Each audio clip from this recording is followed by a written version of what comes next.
ఆదికాండము 42వ అధ్యాయము. ధాన్యము ఐగుప్తులోనున్నదని యాకోబు తెలుసుకొనినప్పుడు, మీరేల ఒకరి ముఖము ఒకరు చూచుచున్నారని తన కుమారులతో అనెను.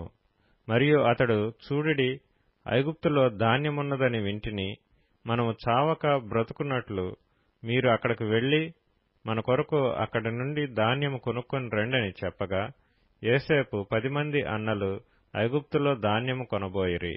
అయినను ఇతనికి హాని సంభవించునేమో అని యాకోబు యోసేపు తమ్ముడగు బెన్యామీనును అతని అన్నలతో పంపినవాడు కాడు. కరువు కానాను దేశంలో ఉండెను గనుక ధాన్యము కొనవచ్చిన వారితో కూడా ఇశ్రాయేలు కుమారులను వచ్చిరి. అప్పుడు యోసేపు ఆ దేశమంతటి మీద అధికారి అయి ఉండెను. అతడే ఆ దేశ ప్రజలందరికీ ధాన్యం అమ్మకం చేయువాడు గనుక యోసేపు సహోదరులు వచ్చి ముఖములు నేలను మోపి అతనికి వందనము చేసిరి. యోసేపు తన సహోదరులను చూచి వారిని గుర్తుపట్టి వారికి అన్యుని వలె కనబడి వారితో కఠినముగా మాట్లాడి, మీరెక్కడి నుండి వచ్చితిరని అడిగెను. అందుకు వారు, ఆహారము కొనుటకు కనాను దేశం నుండి వచ్చితిమన్రి. యోసేపు తన సహోదరులను గుర్తుపట్టెను, కాని వారతని గుర్తుపట్టలేదు. యోసేపు వారిని గూర్చి తాను కనిన కలలు జ్ఞాపకం చేసుకుని, మీరు వేగులవారు, ఈ దేశము గుట్టు తెలుసుకొన వచ్చితిరని వారితోననగా, వారు, లేదు ప్రభువా, నీ దాసులమైన మేము ఆహారము కొనుటకే వచ్చితిమి.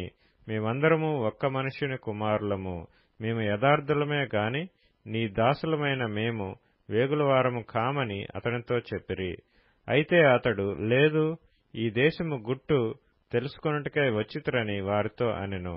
అందుకు వారు, నీ దాసులమైన మేము 12 మంది సహోదరులము, కనాను దేశంలోనున్న ఒక్క మనుషుని కుమారులము. ఇదిగో, కనిష్ఠుడు నేడు మా తండ్రి యొద్ద ఉన్నాడు, ఒకడు లేడు అని ఉత్తరమిచ్చిరి. అయితే యోసేపు, మీరు వేగుల వారని నేను మీతో చెప్పిన మాట నిజమే. దీనివలన మీ నిజము తెలియబడును. ఫరో జీవము తోడు మీ తమ్ముడు ఇక్కడికి వచ్చితేనే గాని మీరు ఇక్కడ నుండి వెళ్ళకూడదు. మీ తమ్ముని తీసుకుని వచ్చుటకు మీలో ఒకని పంపుడి. అయితే మీరు బంధింపబడి ఇందురు. అట్లు మీలో సత్యమున్నదో లేదో మీ మాటలు శోధింపబడును. లేని ఎడల ఫరో జీవము తోడు మీరు వేగుల వారని చెప్పి వారిని 3 దినములు చెరసాలలో వేయించెను. 3వ దినమున యోసేపు వారిని చూచి, నేను దేవునికి భయపడువాడను, మీరు బ్రతుకున్నట్లు దీని చేయుడి. మీరు యథార్థవంతులైతిరా? మీ సహోదరులలో ఒకడు ఈ చెరసాలలో బంధింపబడవలెను. మీరు వెళ్లి మీ కుటుంబముల కరువు తీరుటకు ధాన్యము తీసుకొని పోవుడి. మీ తమ్ముని నా యొద్దకు తీసుకుని రండి. అట్లు మీ మాటలు సత్యమైనట్టు కనబడును గనుక మీరు చావరని చెప్పెను. వారట్లు చేసిరి. అప్పుడు వారు, నిశ్చయముగా మన సహోదరుని ఎడల మనము చేసిన అపరాధమునకు శిక్ష పొందుచున్నాము. అతడు మనలను బతిమాలు కొనినప్పుడు మనం అతని వేదన చూచియు వినకపోతిమి. అందువలన ఈ వేదన మనకు వచ్చినని ఒకనితో ఒకడు మాట్లాడుకొనిరి.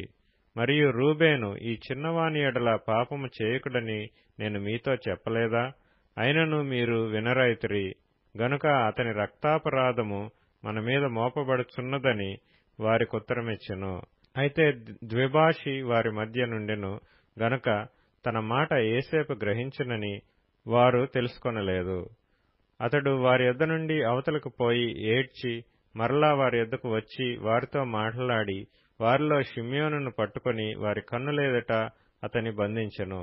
మరియు యోసేపు వారి గోనెలను ధాన్యముతో నింపుటకును, ఎవరి రోకలు వారి గోనెలో తిరిగి ఉంచుటకును, ప్రయాణము కొరకు భోజన పదార్థములు వారికిచ్చుటకును ఆజ్ఞ ఇచ్చెను. అతడు వారి ఎడల నిట్లు జరిగించెను. వారు తాము కొనిన ధాన్యమును తమ గాడిదల మీద ఎక్కించుకొని అక్కడ నుండి వెళ్లిపోయిరి. అయితే వారు దిగిన చోట ఒకడు తన గాడిదకు మేత పెట్టుటకై తన గోనె విప్పినప్పుడు అతని రోకలు కనబడెను. అవి అతని గోనె మూతిలో ఉండెను. అప్పుడతడు, నా రోకలు తిరిగి ఇచ్చివేసినారు, ఇదిగో ఇవి నా గోనెలోనే ఉన్నవని తన సహోదరులతో చెప్పెను. అంతట వారు గుండె చెదరిన వారై జడిసి, ఇదేమిటి, దేవుడు మనకిట్లు చేసినని ఒకరితో ఒకడు చెప్పుకొనిరి. వారు కనాను దేశమందున్న తమ తండ్రి అయిన యాకోబునొద్దకు వచ్చి తమకు సంభవించినది యావత్తును అతనికి తెలియచేసిరి. ఎట్లనగా ఆ దేశమునకు ప్రభువైన వాడు మాతో కఠినముగా మాట్లాడి మేము ఆ దేశమును వేగుచూడ వచ్చిన వారమని అనుకొనెను. అప్పుడు మేము యథార్థవంతులము వేగుల వారము కాము, 12 మంది సహోదరులము, ఒక తండ్రి కుమారులము, ఒకడు లేడు, మా తమ్ముడు నేడు కనాను దేశమందు మా తండ్రి యొద్ద ఉన్నాడని అతనితో చెప్పితిమి.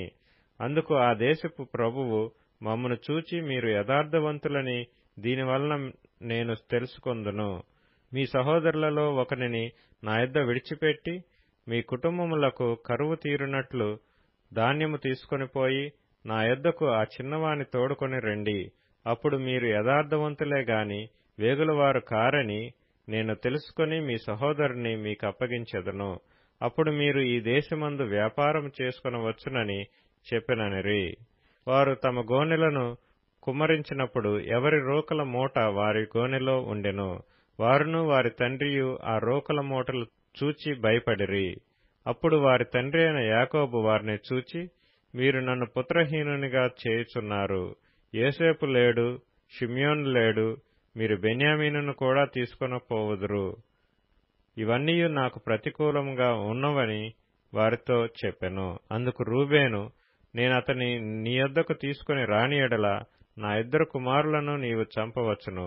అతని నా చేతికి అప్పగింపుము, అతని మరలా నీ యొద్దకు తీసుకుని వచ్చి అప్పగించెదనని తన తండ్రితో చెప్పెను. అప్పుడు అతడు, నా కుమారుని మీతో వెళ్లనీయను. ఇతని అన్న చనిపోయెను, ఇతడు మాత్రమే మిగిలియున్నాడు. మీరు పోవు మార్గమున ఇతనికి హాని సంభవించిన ఎడల నెరసిన వెంట్రుకలు కల నన్ను మృతుల లోకములోనికి దుఃఖముతో దిగిపోవునట్లు చేయుదురని చెప్పెను.